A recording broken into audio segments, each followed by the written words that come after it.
네, 오늘 하나님께서 우리에게 주시는 말씀은 예레미야 23장 1절부터 6절까지 말씀입니다.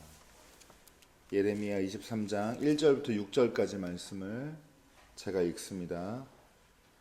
내 목장의 양떼를 죽이고 흩어버린 목자들아, 너희는 저주를 받아라.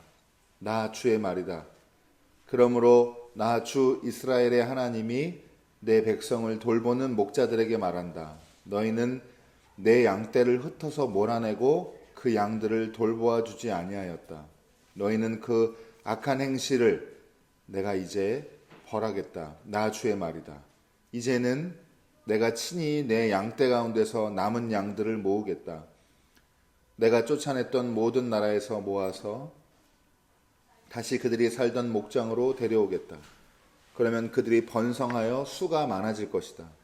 내가 그들을 돌보아 줄 참다운 목자들을 세워줄 것이니 그들이 다시는 두려워하거나 무서워 떠는 일이 없을 것이며 하나도 잃어버리는 일이 없을 것이다. 나 주의 말이다. 내가 다윗에게서 의로운 가지가 하나 돋아나게 할 그 날이 오고 있다. 나 주의 말이다. 그는 왕이 되어 슬기롭게 통치하면서 세상의 공평과 정의를 실현할 것이다. 그때가 오면 유다가 구원을 받을 것이며 이스라엘이 완전한 거처가 될 것이다. 사람들이 그 이름을 주님은 우리의 구원이시다 라고 부를 것이다. 이는 하나님의 말씀입니다. 하나님 감사합니다. 먼저 인사 나누고 시작하겠습니다. 하나님께서 원하시는 세상은 정의로운 세상입니다.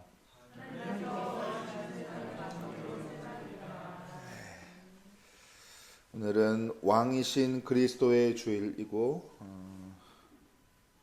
교회력으로 마지막 주입니다. 이제 다음 주는 대림절이 시작되면서 새로운 해가 시작이 됩니다.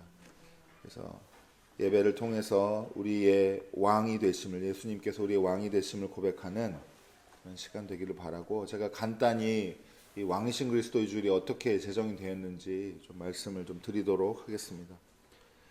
원래 제정된 것은 1925년이고 실행된 것은 그 이듬해 26년 10월입니다. 이때가 언제냐면 1925년에 이탈리아의 국무총리 무솔리니가 스스로를 이제 두체라고 부르면서 아주 권력을 행사하고 막 그럴 때가 있었어요. 그리고 잘 아시겠지만 여러분, 이 시기가 이제 파시즘의 광기가 전 유럽, 독일 이런 데를 넘어서 전 세계에 이제 전 세계를 공포에 떨게 하고 그럴 때에 교회가 모여가지고 오직 예수 그리스도만이 이 땅한 진정한 통치자임을 선포하자라고 해서 제정한 게 바로 왕이신 그리스도의 날, 왕이신 그리스도의 주일입니다. 제정 당시에는 이제 러시아 종교회와 로마 가톨릭이 주도했는데 그 이후에 2차 세계대전 겪고 또 이제 신학적으로 이제 종말에 대한 이제 소망 같은 것들이 더 이제 붙게 되면서, 그러면서 개신교 교단이 많이 참여해가지고 교회에는 1970년에 오늘과 같이 이제 11월의 마지막 주, 그러니까 다시 얘기해. 지금 11월의 마지막 주쯤이어서 제가 말씀드린 거고 말을 잘못했는데, 한 해의 마지막 주일을 왕이신 그리스도의 날로 지키자 해가지고 이렇게 지켜오고 있습니다. 그래서 우리도 그 같은 고백 안에 이 세상의 유일한 통치자는, 참된 왕은 예수 그리스도뿐입니다. 여러분, 예수님만이 우리 진정한 왕이십니다. 우리 다시 한번 얼굴 보면서 고백하겠습니다. 예수님만이 우리의 진정한 왕이십니다. 네, 이제 이게 무슨 말인지를 우리가 이해를 해야 되는 거예요. 왕이라고 하니까, 여러분 왕정 시대 살아보신 분 있어요? 지금 권사님들은 좀 한 2년 정도 사셨나요? 왕정 시대 안 살아봤단 말이에요. 그러면은 여러분, 하나님께서 우리의 왕이 되신다, 예수님께서 우리의 왕이 되신다는 의미를 사실 우리는 이 원래 쓰던 말을 못 이해해요. 우리는 왕을 겪어본 적이 없거든요. 평등한 세상에 살아가지고.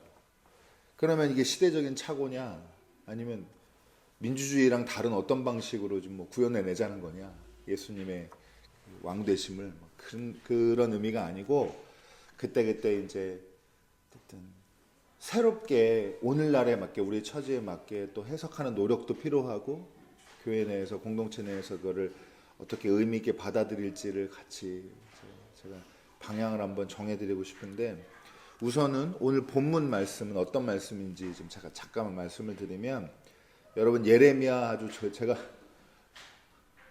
예레미야 정도는 아니지만 저도 꽤 고초를 겪었는데 예레미야 본문을 계속 설교하려다 보니까 계속 심판 얘기를 해야 돼가지고 참 마음에 부담이 있었던 기억이 납니다. 네, 그 중에서 23장 오늘 읽은 본문은 미래의 왕 메시아에 대한 예레미야의 예언을 담고 있는 본문입니다. 오늘 이 말씀의 의미를 그냥 간단히 핵심적으로 줄여서 말씀을 드리면, 심판 이후에 하나님이 직접 개입하셔서 새로운 목자 곧 다윗에게서 의로운 가지 하나가 돋아나가지고 우리를 구원하시고 세상을 공평과 정의로 다스리실 것을 하나님이 예언자 예레미야의 입을 통해서 선언하시고 선포하시는 그런 내용이 담겨 있는 게 오늘 읽은 본문입니다. 자, 그러면 뭘 심판하시냐? 하나님이 거짓 목자를 심판하세요. 그리고 하나님이 뭘 세우시냐? 이제 참된 목자를 세우시게 되는 겁니다. 이게 하나님의 약속의 요지예요. 그리고 그 요지에 참된 목자는 출신이 어떻게 되느냐? 다윗의 가지, 다윗에게서 가지가 돋아나서. 그러니까 여러분, 이걸 우리는 그리스도인들은 누구라고 믿는 거예요? 이 약속의 성취가 이 예수 그리스도라고 믿는 겁니다. 예레미야를 통해서 하나님께서 선언하신 새 세상에 대한, 참된 목자가 다스리는 세상에 대한 이 예언을, 이 참된 목자가 누구냐를 우리는 예수 그리스도라고 고백하는 사람들입니다. 여러분, 교회가 그런 의미가 있는 거고, 이 성경 구절이 이 교회에서 이런 의미가 있다는 걸 이해하시면 되겠고, 자, 그러면 이제 오늘은 우리 질문은 이거예요. 그러면 오늘날 우리에게 거짓 목자는 누구고 참된 목자는 누구냐? 하나님이 심판하실 거짓 목자를 따르지 말고 거기에 시달렸는데, 우리는 참된 목자가, 하나님 세우시는 참된 목자가 우리를 어떻게 다스리냐, 이걸 이해를 하고 있어야 분별을 할 수가 있다, 이겁니다. 자, 이제 첫 번째로, 과학 좋아하세요? 과학 얘기 좀 하겠습니다. 오늘은 오늘 PPT 있었어야 되는데. 염색체 보신 적 있으세요? 학생들은 이제 오히려 학생들은 알겠지만, 염색체가 이렇게 여러분 이렇게 사다리처럼 이렇게 꼬여가지고 중간에 다리 있고 이런 모양 한 번쯤은 보셨을 거예요. 직접 보신 적은 없었어도 우쩍한 얘기입니다. 네, 염색체가 몇 쌍 있을까요? 과학 상식, 마이클 조던이랑 비슷합니다. 23쌍입니다. 마이클 조던 23번이었어요, 등번호가. 그 염색체 23쌍을 다 풀면은, 제가 지금 방금 손으로 이렇게 표현을 어설프게 했는데, DNA 더블 힐릭스라고 해가지고, 이제 사다리 모양의, 그리고 그 사다리 모양이란 건 양쪽에 이 선 있고 다리로 연결이 이렇게 가로로 연결되어 있는데, 그걸 염기쌍이라고 부르거든요. 그래서 네 가지예요. A, C, T, G라고 영어로. 근데 그게 다, 그러니까 말하자면 글자예요. 그 다리에, 저도 이제 전공자가 아니니까 용어부터 막 헷갈리는데, 그 무수많은 점이 있는데 그게 다 그 글자로 돼 있고, 그 글자의 조합이 뭐냐? 우리 청사진이에요. 우리 설계도. 그 조합이 어떻게 되냐에 따라서 머리 색깔이 어떻게 되고, 눈동자 색깔이 어떻게 되고, 입은 모양이 어떻게 되고, 팔은 길고 짧고 이런 게 다 정해져 있는 겁니다. 그 염색체 안에 그 정보가 들어가 있는 거예요. 자, 그런데 그러면 그 글자 조합, 글자의 총 수가 대략 몇 개쯤 될까요? 사람을 구성하는 그 정보가 담긴, 설계도가 담긴 그 내용들이 전체 총합이 몇 개나 될까요? 30억 쌍 있습니다. 여러분, 이건 상상, 이제 일반 사람들한테 30억 상상이 안 되는, 30억 쌍이 있는 거예요. 이게 무슨 말이에요, 여러분?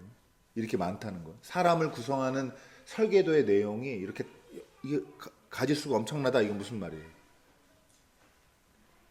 똑같은 사람이 유전적으로 있을 확률이 있다는 얘기, 없다는 얘기예요? 없다는 얘기예요. 똑같이 만들려고 그러면 30억 쌍을 똑같이 그 숫자를, 문자를 적어야 돼. 말하자면 우리가 적는다고 하면 똑같이 적어야 될 거 아니에요. 그게 여러분 불가능하다는 거예요. 유전적으로는. 일란성 쌍둥이는 근데 똑같아요. 근데 이제 이게 뭐가 있냐? 일란성 쌍둥이 같은 제외하고 유전적으로는 같은 인간, 나랑 같은 인간이 얼마나 다행인지. 우주에 저밖에 없어요. 또 있으면 진짜 굉장히 서로 당황할 것 같은데. 이렇게. 여기에 여러분 이 유전적인 정보만이 아니라 환경적인 요인까지 붙는다 그러면 여러분 인간은 우주에 단 하나뿐인 유일무이한 존재예요. 여러분 같은 사람은 우주를 통틀어 몇 명 있다고요? 한 명, 여러분밖에 없는 겁니다. 여러분 놀라운 얘기죠? 이게 오히려 과학적으로 이런 걸 보면은 되게 뭐라 그럴까요? 좀 힘이 생기는 그런 느낌이 좀 있어요. 사람이 그 30억 상에 하여튼 뭐 많이 얘기했는데 결론적으로 사람을 그러면 다른 사람 만들게 하는 포인트가 몇 개 있냐? 그걸 변이라고 하는데 400에서 500만 정도 된 거야. 그 포인트가. 그러니까 하나만 달라도, 두 개만 달라도 어떤 사람은 300만 개가 다르고 어떤 사람은 150만 개가 다르고 막 다를 거 아니에요. 저는 뭐 과학은 잘 모르지만 예를 들면 여러분 그러면 여러분 인간은 동일할 수가 없습니다. 이게 정말 어떻게 보면 놀라운 과학적인 사실이에요. 우리 같은 인간은 우주에 나밖에 없다. 유일무이하다. 이겁니다. 자, 근데 여러분 그러면 유일무이한 사람이 사는 인생은 또 어떨까요? 같은 인생이 있을까요? 없을까요? 하나도 없습니다. 다 인생이 달라요. 여러분 다 저마다 자기 기쁨, 자기 슬픔, 자기의 조건, 환경, 경험 이게 사람마다 무조건 다르게 돼 있어요. 그러면 정말 유일한 사람들이 세상에 다시 없는 인생을 살고 있는데 이거를 제가 조금 제 식대로 표현하자면 인생에게는 사람에게는 각자 자기 삶의 고유한 삶의 몫이 있습니다. 기쁘셔야 되는데 뿌듯하시고 근데 여러분 이렇게 위대한데 세상은 어떠냐? 우리 사는 세상은 어떻습니까? 이렇게 유전적인 다양성 또 고유한 삶의 몫에 대한 이해와 존중이 있습니까? 얼마 전에 수능이 있었는데 여러분 수능 전국에 만 18세, 19세부터 해서 하여튼 그 또래 되는 애들을 일렬로 시험 보게 해서 쫙 세운 다음에 위로부터 여러분 한 3, 400명은 뭐 해요? 직업 정해져 있죠? 의사 하는 거고 그 다음에 3, 400명은 또 무슨 직업하고 그 다음에 3, 400명은 또 무슨 직업하고 차례대로 이렇게 하는 겁니다. 그걸 여러분 인생이 지금 뭐 100세네 뭐 까딱 잘못하면 200도 살 수 있다 이런 얘기가 나오고 있는데 19살 때 대부분의 인생을 어떤 대우받으면서 살아야 될지를 미리 정해버리는 사회가 한국 사회다 이 말이에요. 그리고 거기에 일찍부터 줄 서는데 앞자리로 보내려고 정말 온 부모가 그게 관심이고 제가 재미있는 얘기를 주중에 들었는데 외국 코치들이 우리나라 엘리트 선수들 우리나라는 스포츠도 보통 다 엘리트로 하니까 여러분 엘리트 선수들 야구 투구 폼을 코치들이 똑같이 가르친대요. 전부 다 투수면 그리고 골프 스윙 폼을 똑같이 가르친대요. 근데 그거 보고 외국 코치들이 놀랜대요. 아니 사람이 뭐가 달라요? 체형이 다르고 체격이 다른데 어떻게 폼이 똑같냐 이렇게 얘기한다는 거예요. 여러분 우리는 한국 사람 특히 이게 동일해야 돼요. 여기에 대한 강박 같은 게 있습니다. 유행하는 패딩이 있으면 전 국민의 64%가 입어야 돼요. 그거를. 안 그러면 나 뒤처진 게 아닌가?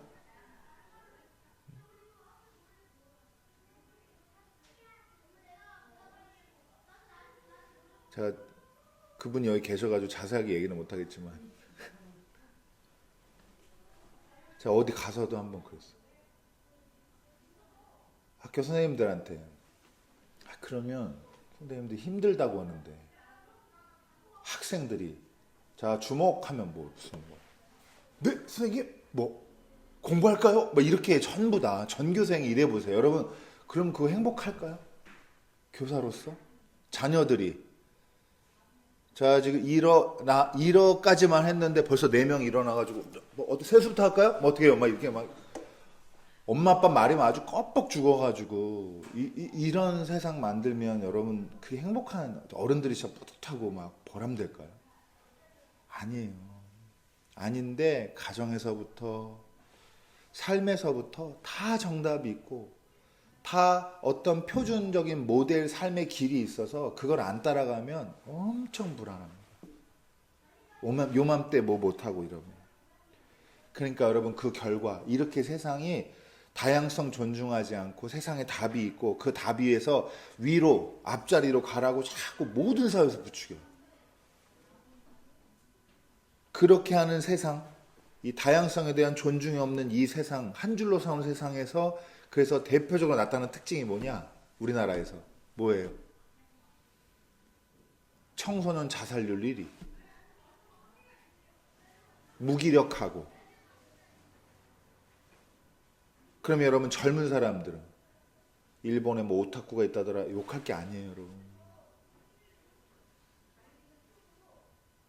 그냥 여러분 힘없이 살아가는 사람들 너무 많습니다. 그러면 이제 대기업 다니는 그 무슨 뭐죠? 그 드라마 김 부장 보시면 제가 요새 강의 갔다 여러 번 들었는데 직장인들 못 보겠대요. 너무 진짜 왜 눈물이 막 나고 진짜 남자들도 막 그래가지고 도저히 그 마음 아파서 못 보겠다는 분들 얘기를 몇 번 들었었어요. 가장은 행복하냐? 가부장 사회에서. 그러면 여성들은 또 행복하냐? 그리고 이게 이런 세상에 살고 있습니다. 그런데도 이 답 없는 세상에서 답이라고 불안하게 사람을 떨게 만드는 그 메시지들에 다 그냥 수긍하고 어떻게 하면 그 앞자리로 가보려고 어떻게 하면 혹시라도 내 옆에 있는 애보다 뒤처질까봐 동창회에 나갔는데 나보다 좋은 차 나타나올까봐 전전긍긍하면서 사는 게 한국 사람이다 라고 하는 겁니다. 어떻게 보면 제가 좀 날카롭게 일부러 하는 건데 이런 데 대한 문제의식도 함께 공유하고 싶은 거예요. 그러니까 여러분 기도해서 은혜 받아서 그 앞자리로 교회 사람들이 가게 하는 게 그게 목표냐? 신앙의 목표가 하나님의 뜻이냐? 그러면 이제 이게 고민이 돼야 된다 이 말이에요. 정말 하나님이 그렇게 원하실까? 그걸 바라실까? 여러분 물론 예전처럼 예레미야 당시에는 여러분 이 거짓 목자가 누구 말하는 걸까요? 목자들이지만 누구 말하는 걸까요? 그때 왕이에요.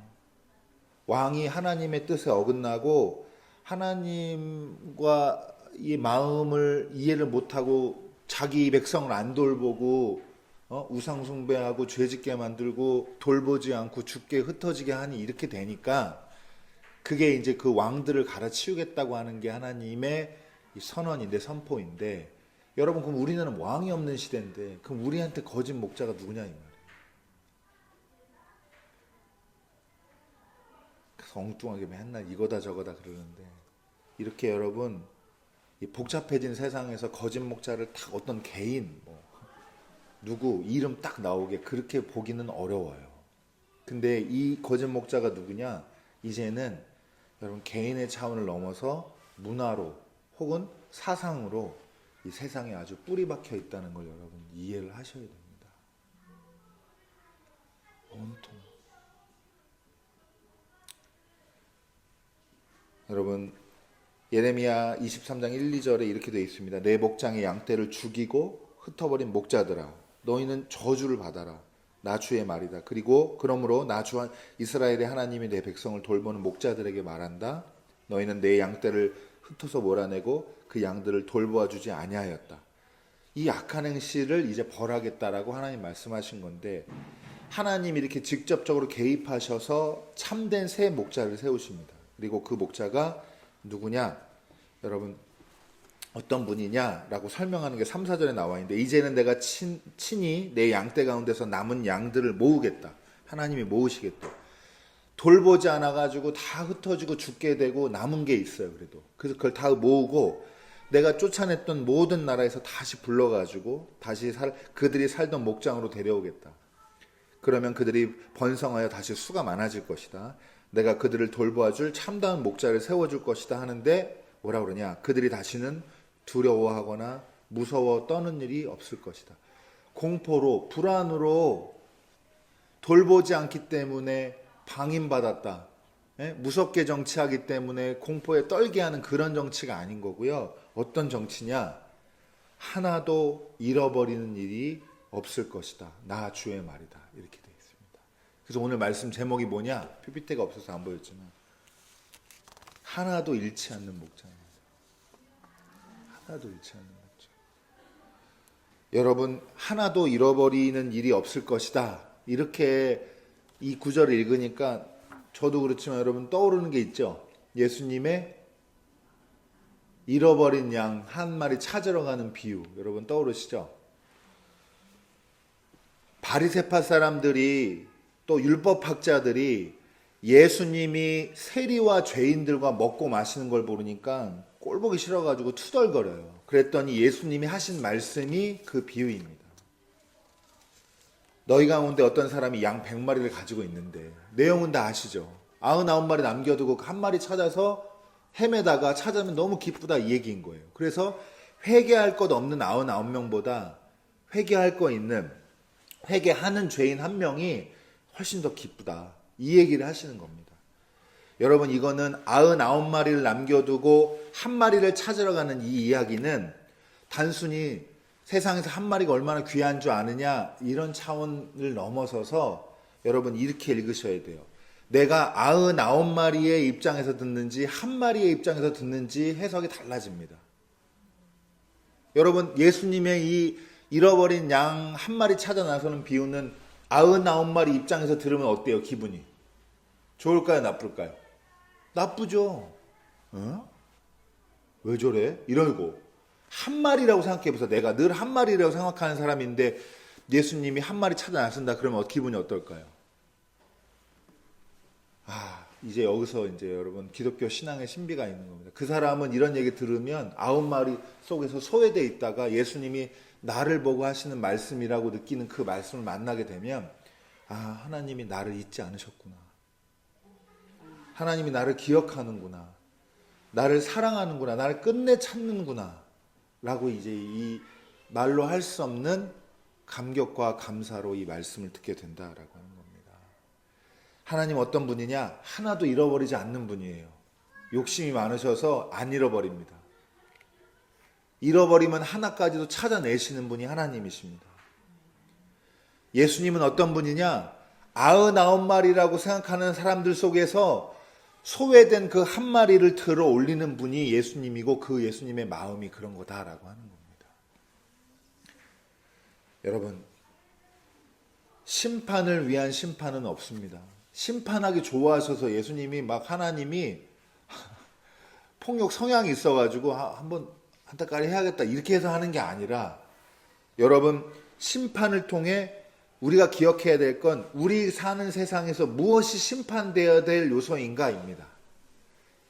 하나님은 거짓 목자 심판하시고 돌보지 않고 죽게 만드는 이 거짓 목자들을 나무라시는데 지금 어떤 사람들이라고요? 오늘 세대에서는 왕이 없는 이 나라에서는 세상에 정답 몰아가고 줄 세우고 그리고 그걸 가지고 두렵게 만들고 사람 불안하게 만들고 지갑 열게 만들고 여기저기 끌려다니게 만들고 초조하게 만들고 좌절시키고 젊은이들 학생들 무기력하게 만드는 그 메시지 전달하는 그런 사람들이 여러분 거짓 목자입니다. 속지 마시기 바랍니다. 여러분 하나님은 심판하시고 새로운 세상을 꿈꾸고 계세요. 이게 우리의 희망이 되어야 합니다. 내가 여기에 줄을 어떻게 하면 쓸까가 아니라 이게 문제가 있으면 하나님 여기를 심판하시고 새로운 세상을 만드시기를 원하는 분이니까 내가 그리스도인한테 오늘날 시대에 남는 이 필요한 신앙적인 고민이 뭐냐 하면 그 세상은 어떤 세상이지 하고 꿈꿔봐야 돼요. 자꾸 상상해보고 그리고 그 세상에 맞춰서 지금도 살려고 노력해보고 이게 여러분 우리에게 필요한 일입니다. 그래서 여러분 이미지라도 그려야 돼요.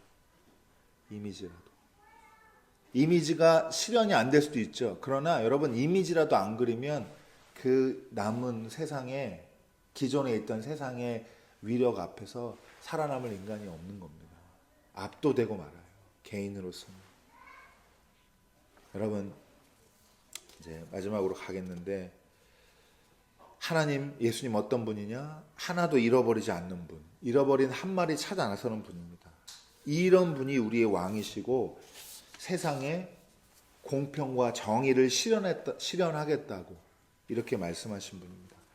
그리고 여러분 예수님은 선한 목자셔서 본인을 소개할 때 어떻게 소개하셨냐면 여러분 요한복음 10장 10절과 11절에 잘 나와 있습니다. 나는 양들이 생명을 얻고 또 더 넘치게 얻게 하려고 왔다. 나는 선한 목자다. 이렇게 말씀하십니다. 생명을 더 풍성하게 우리는 유일무이한 인간이고 우리의 삶은 고유한 삶의 몫이 있는데 그 고유한 삶을 더 풍성히 살게 하는 게 하나님의 목표이고 하나님 예수님의 마음이다라고 하는 겁니다. 여러분 우리 집사님들 좋아하는 찬양, 저는 좋아했던 찬양인데 예수 하나님의 공이라는 찬양 아시죠? 그게 바로 여기서 나온 겁니다. 예레미야 이 말씀에서. 여기 우리가 6절에 주님은 우리의 구원이시다라고 세 번역으로 이렇게 되어 있는데 개역개정으로는 이게 어떻게 되냐? 예수 하나님의 공이 이렇게 찬양할 것이다라고 세 번역에는 번역이 되어 개역개정에는 그렇게 번역이 되어 있습니다. 이게 무슨 말이에요? 하나님께서 꿈꾼 정의로운 세상을 가장 인간답게 실현하신 분이 누구예요? 예수 그리스도시다라고 하는 겁니다.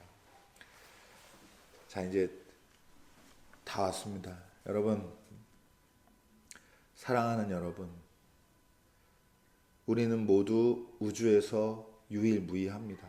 우리와 같은 사람이 없습니다. 사랑하는 여러분, 세상에는 정답이 없습니다. 삶의 답이 없어요. 우리에게는 각자 고유한 삶이 있고 그 삶의 몫이 있습니다. 그걸 해내면 되는 겁니다. 하나님께서는 우리에게 유일한 생명과 고유한 삶의 목숨을 살길 바라시고 이거를 잃지 않으시도록 우리를 돌보시는 선한 목자가 되시는 걸 여러분 기억하시기 바랍니다. 여러분 다소 투박하게 전달이 된 것 같은데 제가 진짜 오랜만에 한 명 한 명 얼굴이 떠오르면서 진짜 마음 다해서 전달하고 싶은 메시지가 있어요. 그게 잘 전달이 되면 좋겠는데 여러분 정답 있는 세상에서 정답이라고 말하는 사람의 자기 삶을 대입해서 좌절하고 무너지지 마시고 여러분 그냥 각자의 삶을 사십시오. 믿고 하나님이 여러분 한 명 한 명 잃어버리지 않는다는 믿음 가지고 끝까지 믿고 힘내시기 바랍니다. 교회로고는 오늘 마지막 주일이라 여러분 한 해 동안 수고 많으셨습니다. 지치고 힘들고 어려운 부분도 있었겠지만 기운내서 여러분의 삶, 여러분의 남은 생명의 몫을 다 사시기 바랍니다. 누구도 우리를 이렇게 사랑으로 통치하지 않습니다.